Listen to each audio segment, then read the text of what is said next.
बोलो जयकारा, बोल मेरे श्री गुरु महाराज की जय। सौभाग्यशाली गुरुमुखो, संसार की जितनी भी रचना है, जो कुछ भी काम चल रहा है, चाहे वह व्यावहारिक हो या पारमार्थिक हो, उसमें दो ही चीज़ें काम करती हैं।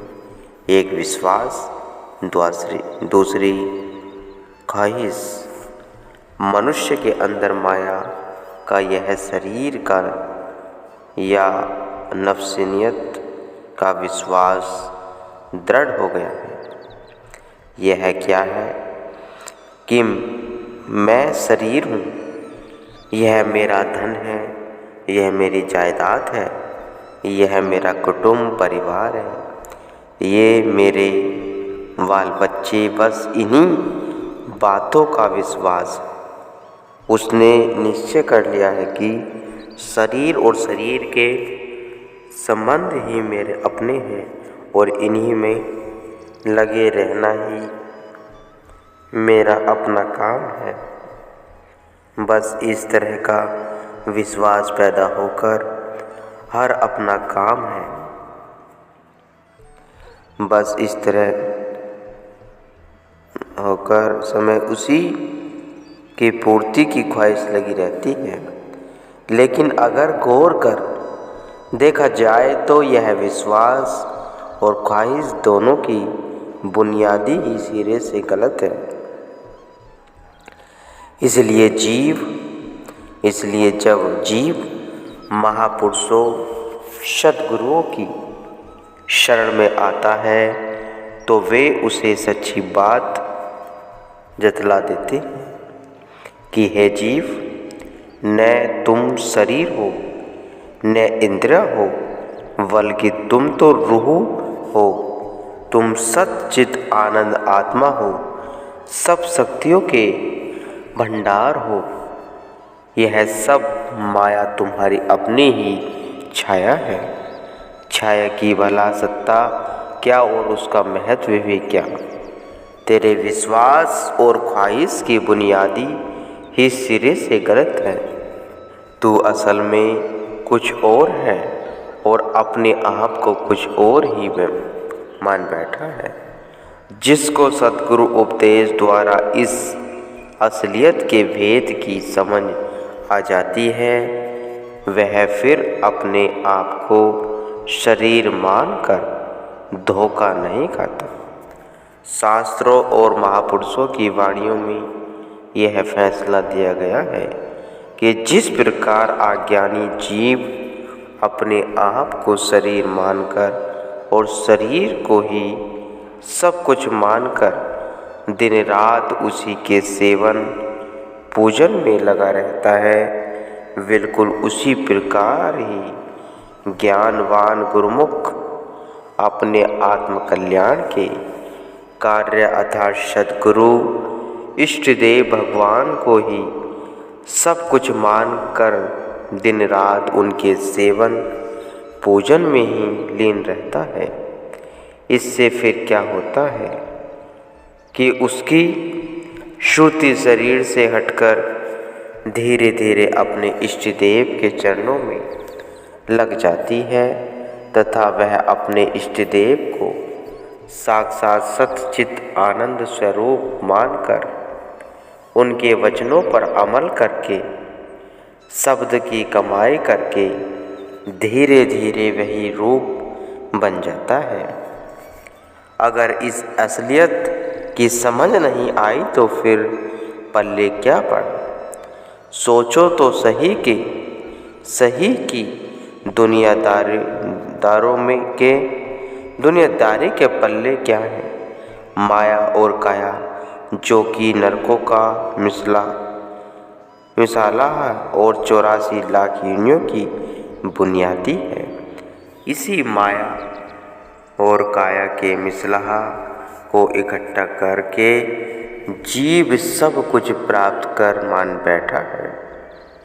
मान बैठता है और उसी पर ही इतना अहंकार करता है। किंतु इसकी तुलना में एक विचारवान गुरुमुख पुरुष की जायदाद क्या है?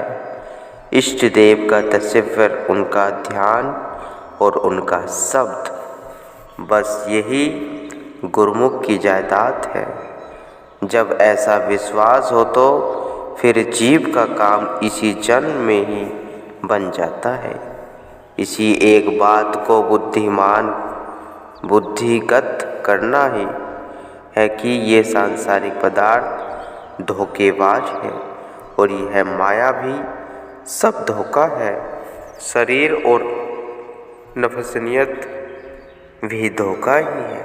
न तो तुम अपने आप को और शरीर को समझो, न शरीर की मलकियत को ही अपनी मलकियत समझो।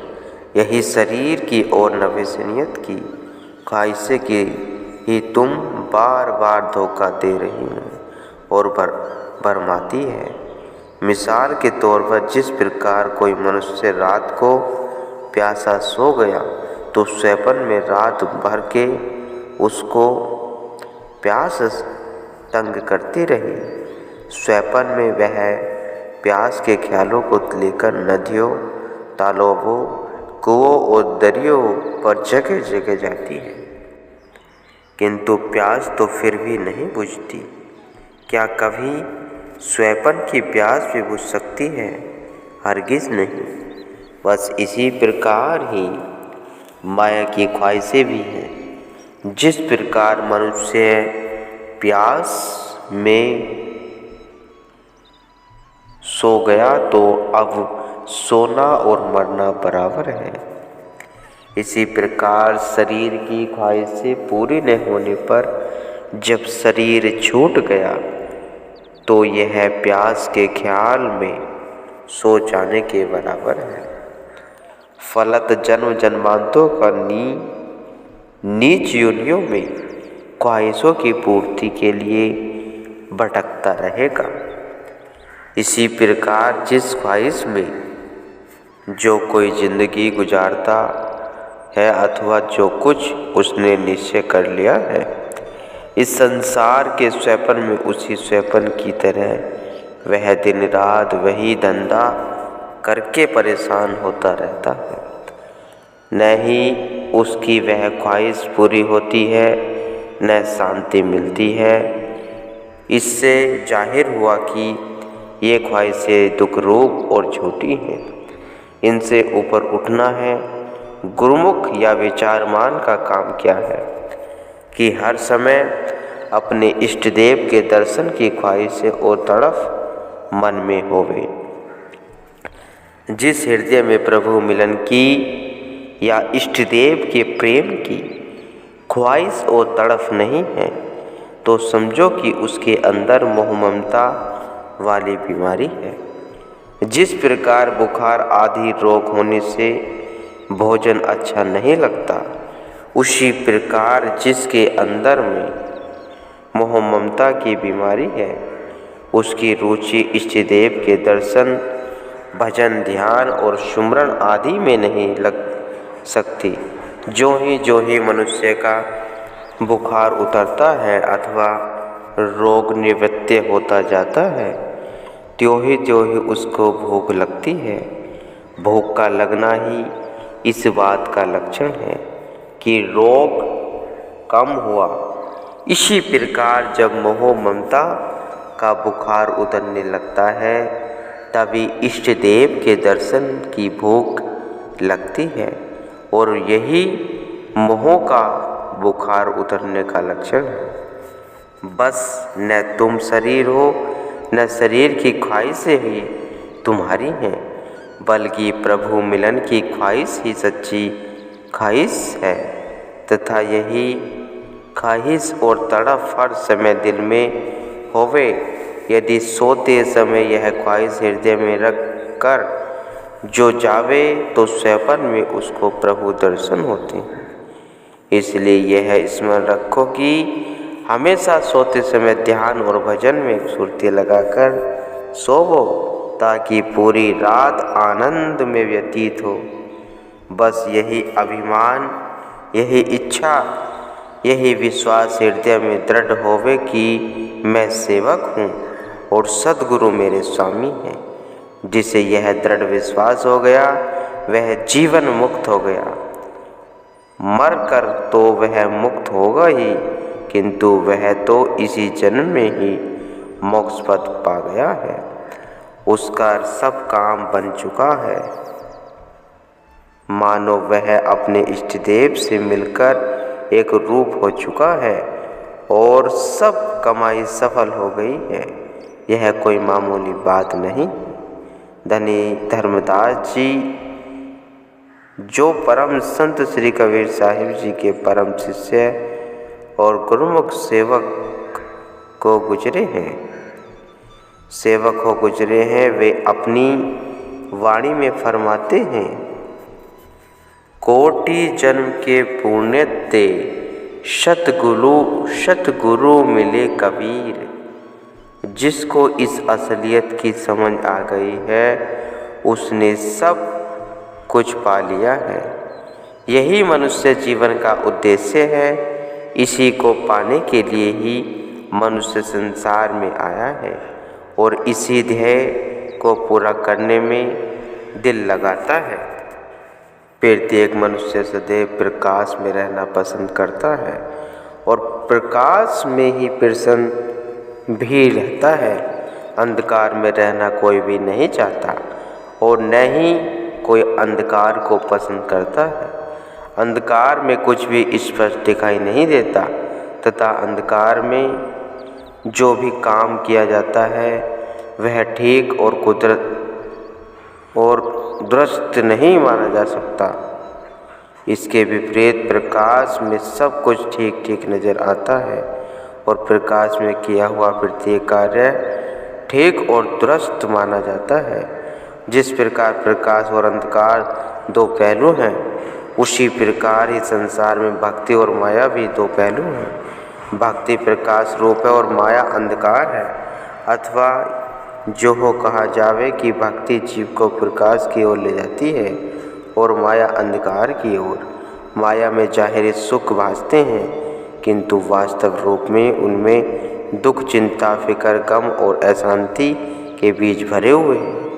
यह बीज जब अंदर में प्रवेश पा जाते हैं, दिन प्रतिदिन बढ़ने लगते हैं और मनुष्य का जीवन नितांत परेशान और दुख से भरा हुआ है, अंधकार में बन जाता है।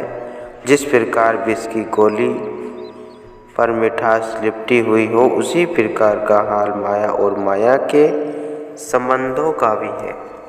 मन माया का ही मिसालाहा और संकल्प विकल्पों का ढेर है। यही जीव को हर समय माया की ओर खींचता रहता है।